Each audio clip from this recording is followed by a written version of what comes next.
The afternoon sun poured golden light over the sprawling fields, turning every stalk of corn into a wavering wall of gold. Lily's laughter rang through the air as she spun in the grass, her bare feet brushing against dandelions. Claire sat, on the porch, shelling peas into a bowl, watching her daughter with the contentment only a mother could know. It was an ordinary day in every way, or so it seemed. The wind picked up slightly, carrying with it the scent of ripened corn and something else Claire couldn't place, faint but sharp, like iron. "Stay close to the house," Claire called out, though her voice carried no urgency. Lily turned, her head and waved, her sun hat slipping back to reveal strands of blonde hair. That was the last full look Claire would have at her that day. Lily's eyes darted toward the cornfield as if she had heard something, a voice. Perhaps. Without another word, she darted toward the rows of tall stalks, her small figure swallowed almost instantly by the green and gold. Claire assumed she was just playing one of her hide-and-seek games. Minutes passed. Claire finished the bowl of peas and glanced toward the cornfield, expecting to see Lily's hat bobbing back out toward the yard. Instead, the field stood still, the edges unmoving except for the lazy sway of the wind. She stood, brushing dirt from her hands, and called her daughter's name, Lily. The name floated into the field, only to dissolve into silence. A prickle ran down her arms. She tried again, louder this time. Still nothing. By the time Claire stepped into the field herself, the sun had shifted lower, shadows cutting sharp lines between the stalks. The corn seemed to close in the deeper she walked, the rustling whispering in strange patterns. She caught glimpses of movement in her peripheral vision, a quick dart here, a shadow there, but each time she turned, there was nothing. It didn't feel like a simple game anymore. Somewhere ahead, she thought she heard a faint giggle, but it was strange off-pitch, like a recording played too slowly. When she reached the heart of the cornfield, her voice was hoarse from shouting. Panic clamped down on her chest as she scanned the ground. That was when she saw it, a single, dirt-smudged shoe, lying sideways in the path, its laces dragging through the soil. It was Lily's favorite pair, the ones with the little daisies stitched on the side. The shoe was still warm to the touch, as though it had just been taken off. But there was no sign of her daughter anywhere.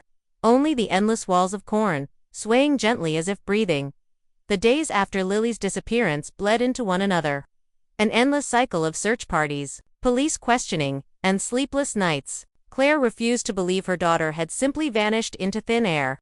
The police combed the cornfield for days, bringing dogs, drones, and dozens of volunteers, but every lead dissolved into nothing.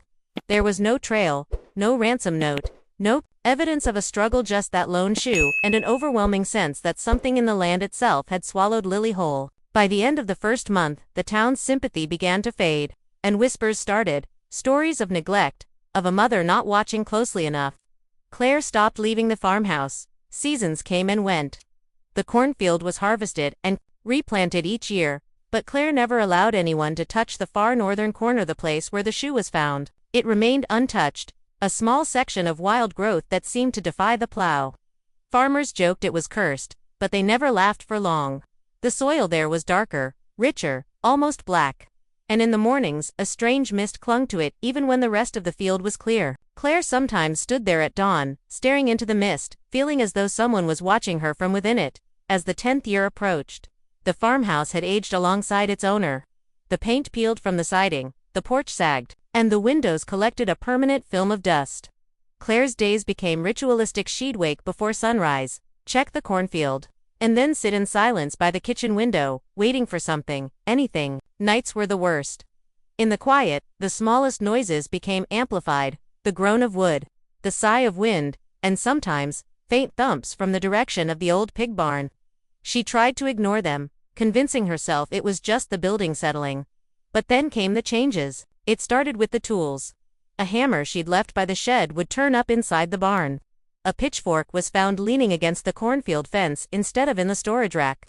One morning, she found muddy boot prints leading from the barn to the back steps of the farmhouse, prints far too large to be her own. That same night, she thought she saw a shadow moving between the barn and the cornfield, slow and deliberate, but when she stepped outside, there was nothing but the cold night air. The strangest of all were the sounds. It began subtly, a rustle in the barn when there shouldn't be any animals. Then faint murmurs that seemed to drift across the yard. One particularly windless evening, as she stood on the porch, Claire heard something so chilling it rooted her in place. the soft, unmistakable hum of a lullaby. The very same tune she used to sing to Lily before bed. The notes floated toward her from the direction of the barn. Low and slow, as if whoever was humming knew she was listening. That October evening was unusually still. Not a single breeze disturbed the cornstalks, and the stars hung in the sky, like tiny, cold pinpricks. Claire had been dozing in her armchair, a blanket pulled over her knees, when a sharp metallic clang shattered the quiet. It came from the direction of the old pig barn, an impossible sound, considering the place hadn't housed animals in nearly a decade. Her eyes flicked toward the window, heart suddenly pounding in her ears. She tried to tell herself it could be a loose piece of tin, shifting, maybe the wind. But the night was far too calm for that. The clang came again, louder this time, followed by a dragging noise, as though something heavy was being scraped across the floor. Claire sat frozen for a moment before forcing herself up, each step toward the door feeling heavier than the last. She grabbed the flashlight from the counter, its beam cutting a narrow cone of light through the dark. As she stepped outside, the night air wrapped around her like cold fingers, and the smell of damp earth clung to her lungs. The barn loomed ahead, its roof sagging slightly, the wooden slats casting jagged shadows under the moonlight. Halfway across the yard, the noises stopped. Claire slowed, her ears straining to catch any sound. At first, there was nothing, just the soft hum of crickets far off in the distance. Then she heard it, faint, almost too soft to be real, humming, a child's lullaby. Not just any lullaby, but the exact one she used to sing to Lily. The melody floated toward her in uneven waves, as though whoever was humming knew the tune but hadn't sung it in years. It was both familiar and wrong, the way a memory can twist when repeated by a stranger. The flashlight shook slightly in her grip as she approached the barn's side door. The closer she got, the clearer the humming became. It wasn't coming from inside the building, it was just outside, circling it, weaving in and out of the shadows. Claire's breath quickened, her senses sharp with an animal-like awareness. She called out softly, her voice trembling, "Who's there?" The humming stopped abruptly, replaced by silence so heavy it pressed against her chest. She waited, straining for any movement. But the night seemed to hold its breath, along with her. A single creak broke the stillness, like a floorboard bending under weight, and it came from inside the barn. That was impossible. She knew every inch of that place, and it had been locked and chained since the year Lily vanished. A hot spike of dread ran through her. Whoever or whatever was in there had found a way past those chains. She took a step back, fighting the instinct to run, and aimed the flashlight at the door. The beam caught the dull glint of metal, and the chain that had always been there was gone. The heavy barn door stood before her, slightly ajar, the darkness inside thick and uninviting. For years, Claire had kept this door sealed with a thick chain and a rusted padlock, determined never to step foot inside again. Now, that chain lay slack on the ground, its links snapped apart as though wrenched by something far stronger than human hands. The padlock was gone entirely. She crouched to pick up one of the broken links, feeling its edges jagged and fresh, the metal still warm from friction, as if whatever had done this had only just left. She gripped the flashlight tighter and pushed the door open with her shoulder. The hinges groaned in protest, the sound echoing into the cavernous dark beyond. The air inside was cold, damp, and carried a heavy scent of rot, layered with the sharp temps of rust. It was the smell of nickeled and something else she couldn't name, something that raised the tiny hairs along her neck. Dust swirled lazily through the beam of her flashlight, disturbed only by her own movements. Her boots crunched against the packed dirt floor as she stepped inside. The old wooden stalls stood in uneven rows, most of them empty but still littered with broken boards, discarded tools, and forgotten feed buckets. She moved slowly, the beam sweeping across rusted metal hooks on the walls and the occasional hanging length of rope that swayed slightly in the stagnant air. She told herself it was the draft, but there was no wind in here. The deeper she went, the more she felt the temperature drop, as if the building itself were pulling heat from her bones. Somewhere near the far wall, she thought she heard a faint shuffling, too soft to be footsteps, yet too deliberate to be the scurrying of a rat.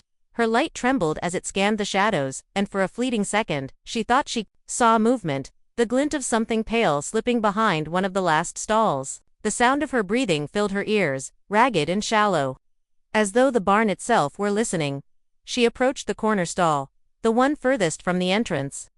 The wood here was darker, warped from years of damp, and the gate hung crooked on one hinge. Her hand hovered over it, hesitant to push it open. The shuffling stopped. In the silence, she could hear her own heartbeat hammering in her chest. Then, just as she reached for the latch, something moved inside, slow, deliberate, and accompanied by a faint, breathy sound that could have been a sigh or a whisper. Claire's fingers curled around the warped wooden latch, her palm slick with sweat. She pushed it open, the hinges shrieking in protest, and the sound seemed to slice through the still air like a warning. Her flashlight beam wavered as she stepped inside the stall. The smell here was worse, thick and cloying, like damp straw mixed with something metallic. Dust motes spiraled lazily in the light, but beyond them, a shape crouched low in the shadows. At first, her brain tried to make sense of it, a bundle of rags, maybe, or an old feed sack collapsed in the corner. But then it moved. Slowly, with a faint scraping of skin against dirt, the figure shifted just enough for the light to catch the curve of a shoulder. Pale, too pale. Claire's breath hitched. She swallowed hard, the sound deafening in her own ears, and took another step forward. The figure tilted its head.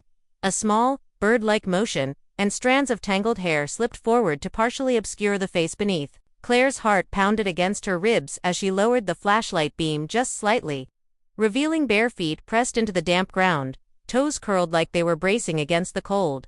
She froze, her mind scrambling for any explanation that made sense. This wasn't right. Whoever or whatever this was, they didn't belong here. Then, as if sensing her presence fully for the first time, the figure lifted its head. The movement was slow, deliberate, like peeling away layers of time itself. The flashlight beam met a pair of wide, glassy eyes that reflected the light like a predator's in the dark. For an agonizing moment, they just stared at each other. The lips parted, dry and cracked, and a voice rasped out a single word, hoarse, almost unused for years. Mom. Claire's chest tightened so sharply it stole her breath. That voice, no matter how brittle, was one she knew as intimately as her own heartbeat. She took a trembling step closer, her flashlight beam fully illuminating the face now. It was Lily. Older, yes. Changed, yes. But unmistakably her child. Only, there was something in her eyes. A hollow stillness that didn't belong to the little girl Claire had once known. Claire's knees felt weak as she stepped toward Lily, her arms instinctively reaching out. But before she could touch her, Lily flinched, snapping back into the shadows like a frightened animal. Her movements were quick, unnatural, and her wide eyes darted toward the dark space behind her. Claire froze, confused, her voice breaking, as she whispered, "It's me. It's Mom." For a moment, Lily's lips trembled, but she said nothing more. Then, from the blackness just beyond the beam of the flashlight, came the sound of slow, heavy footsteps. A figure emerged from the shadows with the deliberate calm of someone who had been watching all along. Tall, broad-shouldered, wearing worn denim overalls, stained with something dark. His boots crunched over the straw-covered floor, and when he stepped into the light, his face was wrong. Not in its features, those were plain enough, but in the way they sat on him. His smile was stretched to wide, his eyes to still, like they were painted on. "She's been helping me," he said, his voice deep and oddly polite, as though discussing something completely ordinary. Claire's throat tightened. "Helping you? With what?" she managed to ask, though every nerve in her body screamed at her to take Lily and run. The man's smile twitched at the corners, growing just enough to show teeth. He tilted his head toward the ground, where the straw thinned to reveal dark, damp earth. At first, Claire thought the floor was scattered with animal remains, pig bones, old and yellowed. But as her eyes adjusted, she saw shapes that froze her blood. Small bones, too small. Mixed in with them were larger ones, human bones half buried and gnawed at the edges. Her hand shook so violently the flashlight beam jittered across the stall. Each sweep revealed more fragments, fingers curled in the dirt, a cracked skull, half hidden under straw, ribs laid out like a grotesque pattern. The smell she'd noticed earlier seemed to grow heavier, sinking into her skin.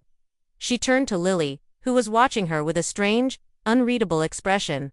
Not fear, not relief, something else entirely.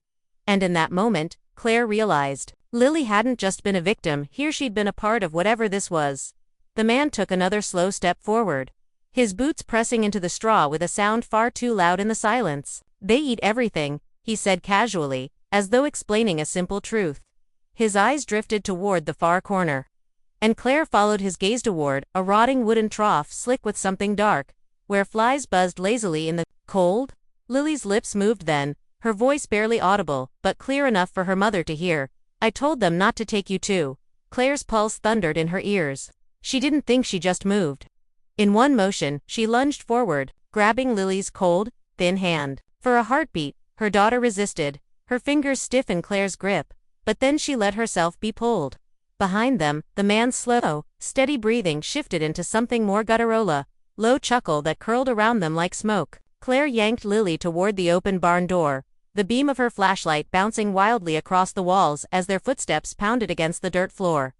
They burst out into the night, the sudden cold air slapping Claire's face like ice water. The moonlight made the cornfield glow in silver and black stripes, each row stretching into what felt like forever. Lily stumbled, her bare feet kicking up dust, but Claire didn't stop. Somewhere behind them, the man's heavy boots struck the earth in a slow, deliberate rhythm, not running, just following. As though he knew they couldn't get away. Claire's mind screamed at her to head for the farmhouse, but Lily yanked her in the opposite direction, toward the far side of the yard. "Don't go to the house," she hissed, her voice sharp and urgent. "They'll smell you there." Claire didn't understand, but there was no time to ask. They sprinted past the rusted farm equipment, through patches of wild grass, and into the first narrow row of the cornfield. The stalks slapped at their arms, whispering in the dark, closing in around them. Somewhere deep in the rows, Claire began to notice the sounds again, not just the man's footsteps, but others, more of them. The soft patter of bare feet running parallel to theirs. The faint, high-pitched giggles weaving in and out of the stalks. Shadows darted at the edges of her vision, quick and low, keeping pace with them. Lily's grip tightened painfully around her hand, and her voice dropped to a desperate whisper. "Don't look back, no matter what you hear." They pushed forward until Claire's legs burned, her lungs screaming for air. The rows seemed endless, the ground beneath them uneven, tripping her with hidden roots and stones. Then, all at once, the sound behind them changed. The slow, deliberate footsteps were gone, replaced by a rushing like dozens of bodies moving at once, closing in fast. The giggles grew louder, sharper, and somewhere close by, something whispered her name in a voice that was not Lily's. Claire's resolve faltered, her head instinctively starting to turn when Lily's nails dug into her skin, stopping her. "Don't," she breathed. "If you see them, they'll never let you go." Claire's legs threatened to give out, but Lily pulled her onward with a strength that didn't seem to belong to a malnourished child. The whispers around them grew into a chorus, some calling Claire's name, others speaking in words she didn't understand, all of them too close to human. The rows of corn bent unnaturally as though something was moving just beneath them, keeping pace. Then, without warning, Lily stopped. They stood in a small clearing in the very heart of the field, moonlight dripping through a break in the stalks. Claire opened her mouth to speak, but Lily's expression froze her in place. Her daughter was smiling, not with joy, but with something almost expectant. "They've been waiting," Lily said softly, her voice calm in a way that made stomach twist. From the shadows, figures began to emerge, dozens of them, pale and silent, their eyes reflecting the moonlight like shards of glass. They were children. Or at least, they had been once. Their clothes hung in tatters, their limbs too thin, their movements jerky and wrong. The man from the barn stepped into the clearing behind them. His smile, the same stretched mask as before. "You came back," he said, as though this was something inevitable. "Now you'll help feed them, too."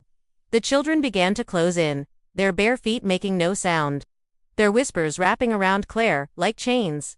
The last thing she saw before the corn swallowed her was Lily's face, calm, almost relieved, as her small hand slipped from Claire's grasp. And then, there was only darkness. And the sound of a lullaby fading into the night.